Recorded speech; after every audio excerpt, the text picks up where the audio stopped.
Assalamu alaikum and namaste. Welcome back to another session with your Wa Chef at whatever.com. Today we are going to learn parathas. In one of our earlier sessions we learned how to make chapatis. When you make the chapati into a layer or stuff them with a filling, they are called parathas. Parathas are very popular in northern part of India.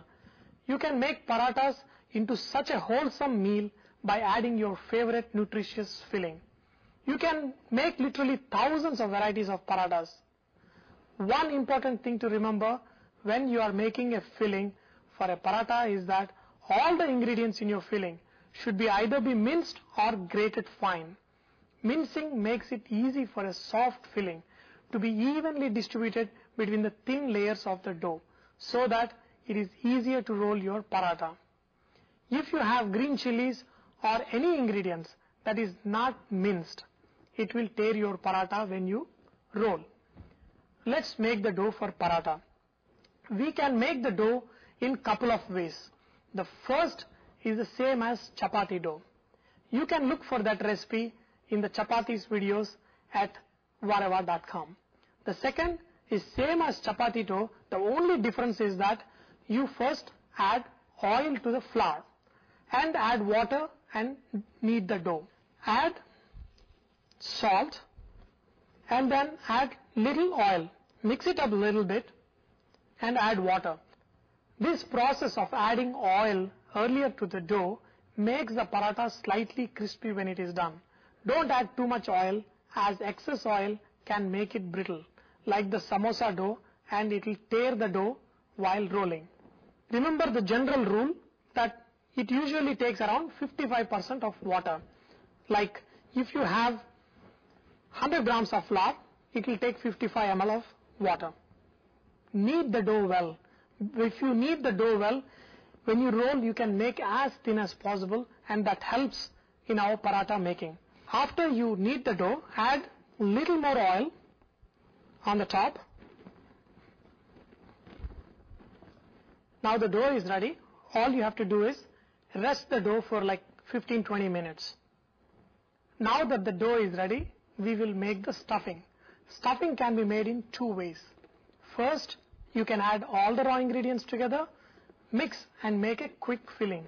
On the other hand, you can cook the ingredients beforehand and use that as a stuffing. I prefer the cooked version as it always turns out tastier.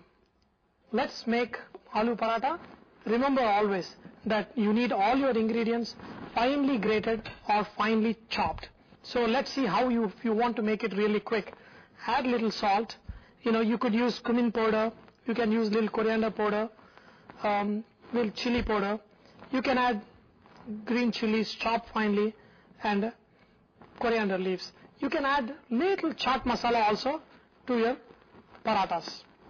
All you have to do is make into a nice medium size fistful ball and then use it as a stuffing in your parathas. Now we are making a cooked version.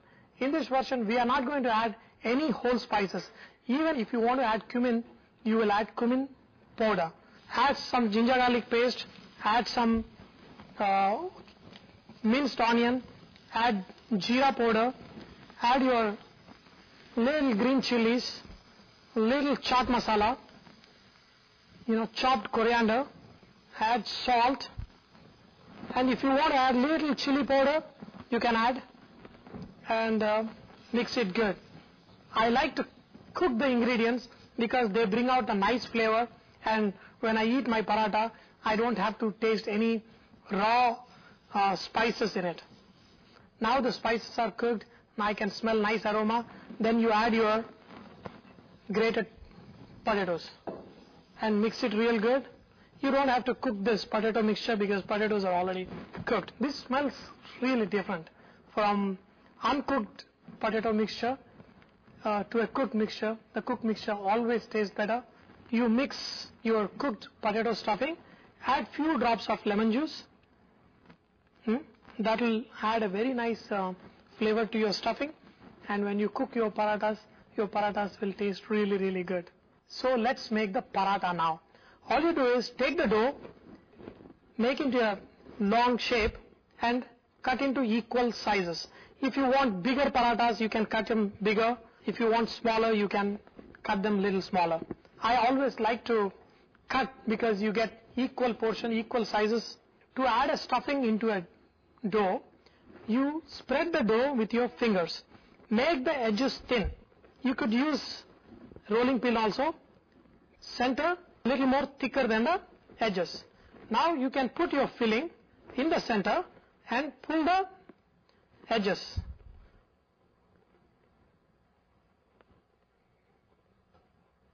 It is necessary to seal the edges. You can do this by gathering the edges together at the center and twisting them together so it seals the stuffing inside, leaving an even layer of the dough all around.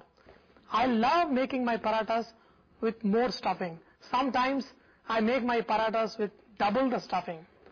Now, to roll, evenly press on all direction. See, this is the easiest way to make your paratha.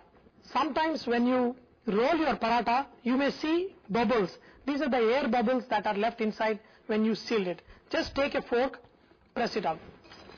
Now you can see that the stuffing is sealed inside very well. All you do is take the rolling pin and evenly make into a 1/8 inch thickness. Some people prefer it a little thicker. If I use more stuffing, I would make my paratha a little thicker. After that, dust off any excess flour. A good paratha, if you see very carefully, you can literally see the stuffing inside at all the edges. You can see little coriander sticking out from inside, but it has not come out. The reason it has not come out is because you made a smooth, fine minced stuffing. So now you put this on a hot griddle. Now, in case if you don't get even coloring, take a cloth or a paper towel and press those areas which don't have even coloring until it becomes evenly brown in all the areas. Add a good amount of butter and kind of shallow fry the paratha and enjoy it with a big glass of lassi or pickle and yogurt. When you make your paratha at home and eat, do not forget to say, Vare Vah. Remember to post your recipes, videos and cooking tips at vareva.com so others may benefit from your great cooking. Thank you.